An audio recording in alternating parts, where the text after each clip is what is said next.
A century ago, a conflict began to take shape on the world map that would later become one of the longest, most painful, and most complex in modern history. It is the story of two peoples, two cultures, and two completely different identities that found themselves on the same land. To understand the roots of this confrontation, what we today call the Israeli-Palestinian conflict, we need to go back thousands of years and trace the journey of the Jewish people on the map. Our story begins roughly in the middle of the 8th century BCE. At that time, the Middle East was a mosaic of small kingdoms and city-states, divided between two powerful empires, the Assyrian Empire in the north and Egypt in the south. Among these lands was the Kingdom of Israel, whose population worshipped several gods, including Yahweh, the very deity who would later become central in Judaism. But in 722 BCE, the capital of Israel, Samaria, was conquered by the Assyrian Empire. A significant part of the population fled to the neighboring kingdom of Judah and to Jerusalem, hoping to find refuge behind its walls. However, Assyria continued to expand, and soon its army moved further south. The region remained under its control for nearly 100 years, until Nineveh fell to the Babylonians. After that, a new struggle for power began. Egypt and Babylon tried to divide the territories of the former Assyrian state. Babylon quickly gained the upper hand. In Jerusalem, an uprising broke out against the new overlord, but it ended in tragedy. The Babylonian army returned, besieged, and destroyed the city. The temple, the center of religious life, was destroyed, and a large part of the population was deported to Babylonian lands. This event would become one of the key turning points in history, the Babylonian captivity. In 539 BCE, the Achaemenid Persian Empire captured Babylon. The new ruler allowed the Jews to freely return to Jerusalem. This symbolic decision determined the further path of the people. The returnees rebuilt the city, constructed the Second Temple, and formed the cultural and religious foundations that would forever define Jewish identity.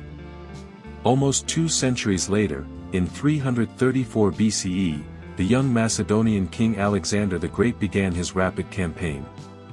In just 10 years, he created one of the largest empires of antiquity, spreading Greek culture throughout the eastern Mediterranean.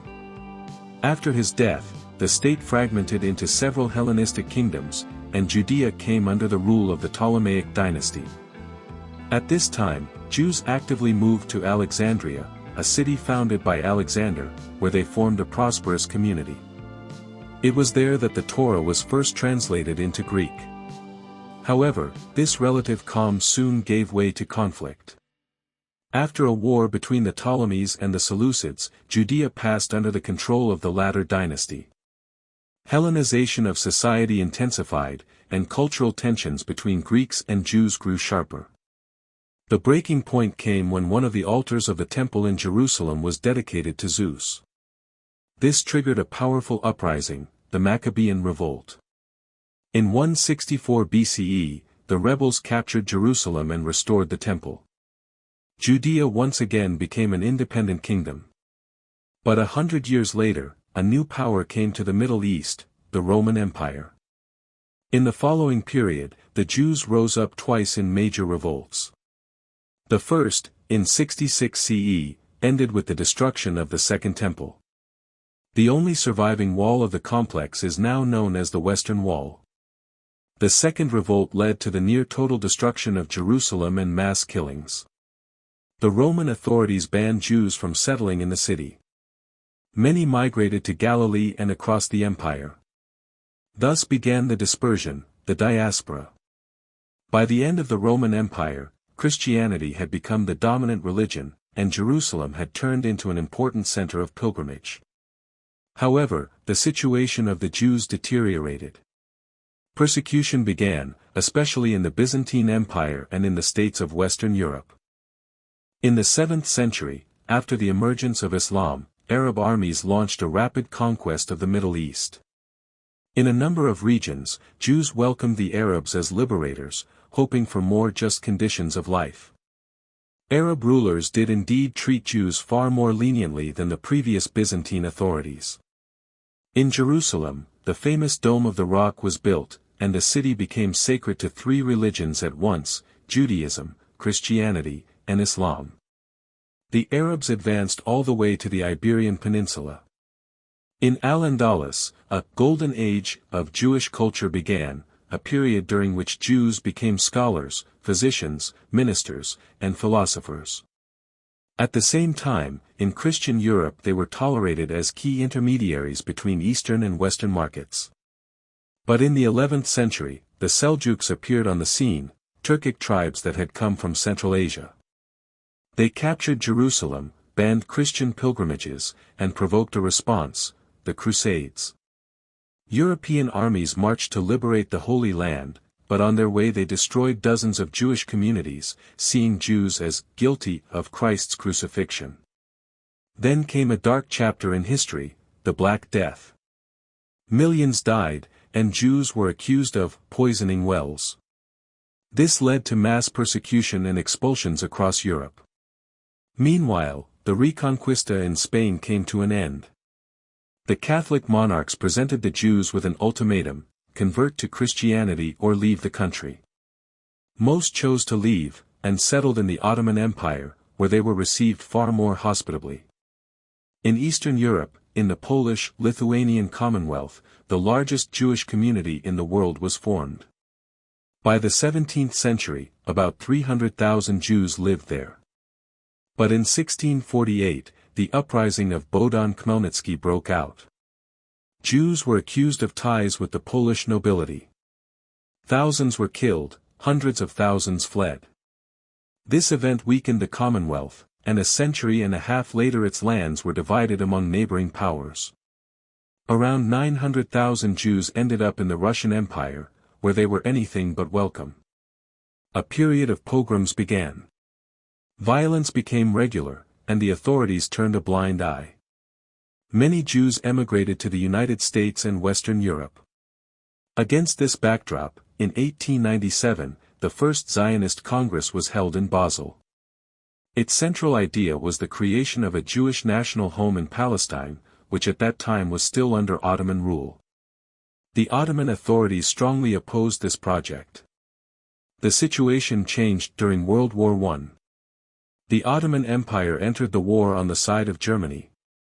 Britain desperately sought allies and, at the same time, promised support to two sides, to the Jews in the form of the Balfour Declaration, and to the Arabs in the form of a promise of independence after the war. After the victory of the Allies, the map of the Middle East was redrawn by the European powers. Palestine came under a British mandate. It is at this point that the modern history of the Israeli-Palestinian conflict begins, a history that still determines the fate of millions of people. Under the British mandate, Palestine quickly turned into a space where three forces clashed: the desire of Jews to create a national home, the expectations of Arabs to receive the independence they had been promised, and the interests of the British Empire itself, which sought to maintain control over a strategically important region. It is in this period that the fundamental contradictions begin to take shape, contradictions that would later grow into open conflict. In the early 20th century, Jewish immigration to Palestine increased. Settlers arrived from Eastern Europe, fleeing pogroms, poverty, and political persecution.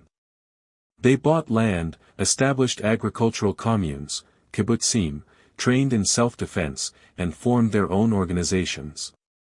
For many of them, this was not just relocation, but a return to a historical homeland, an idea that had been part of Jewish culture and religion for centuries. But for the local Arab population, what was happening looked very different. On their land, a new community appeared, rapidly growing and supported by European funds. Fears arose that the Jews intended to claim power in the region. Arabs felt betrayed. The British had promised them independence, but instead were strengthening the presence of European settlers. Tensions grew, turning into the first clashes, strikes, and mass protests. Britain tried to maneuver between the two sides, but every new declaration and every attempt at reform only deepened the conflict. In response to the unrest of the 1930s, London introduced restrictions on Jewish immigration. And it was precisely at this moment that Europe was plunging into darkness.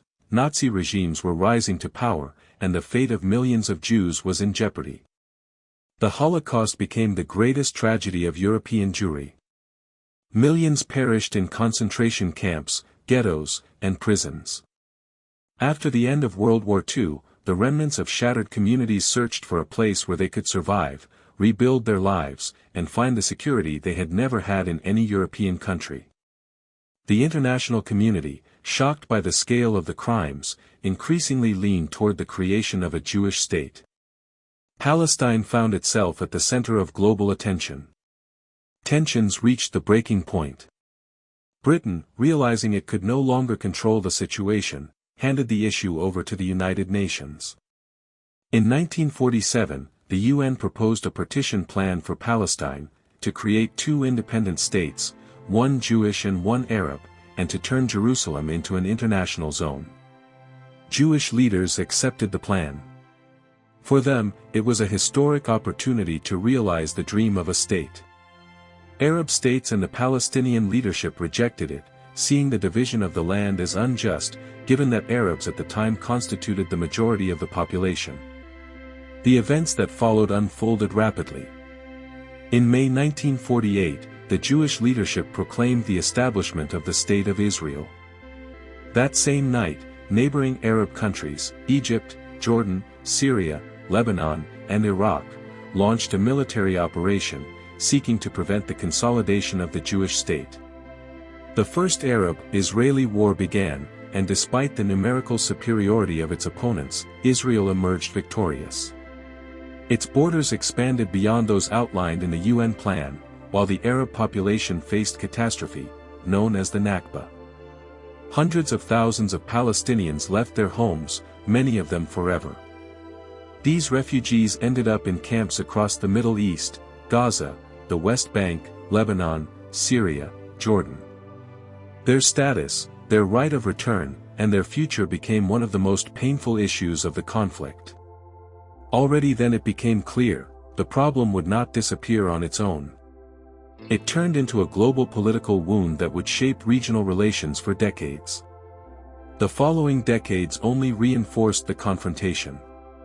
The Six-Day War of 1967, the Yom Kippur War of 1973, intifadas, peace agreements, diplomatic breakthroughs, and new eruptions of violence, all of this created a complex mosaic of political decisions, national traumas, religious symbols, and competing historical narratives. On one side stands Israel, viewing its existence as a matter of security and historical survival. On the other side stand the Palestinians, whose land was divided and whose people were left effectively without a state. They fight for self-determination, for the return of territory, and for recognition of their national identity. And the further the conflict develops, the harder it is to find solutions. It ceases to be merely a territorial dispute. It becomes a struggle over history, over the right to be heard, over justice as each side understands it. But to fully understand how these ancient roots turned into a modern geopolitical drama, we need to look more closely at the 20th and 21st centuries. In the next part, we will analyze how Israel became a regional power, how Hamas and Fatah emerged, how the modern map of the region was formed, and why peace remains an elusive dream to this day. In the next video, we'll talk about how these ancient roots turned into one of the most dangerous conflicts of our time.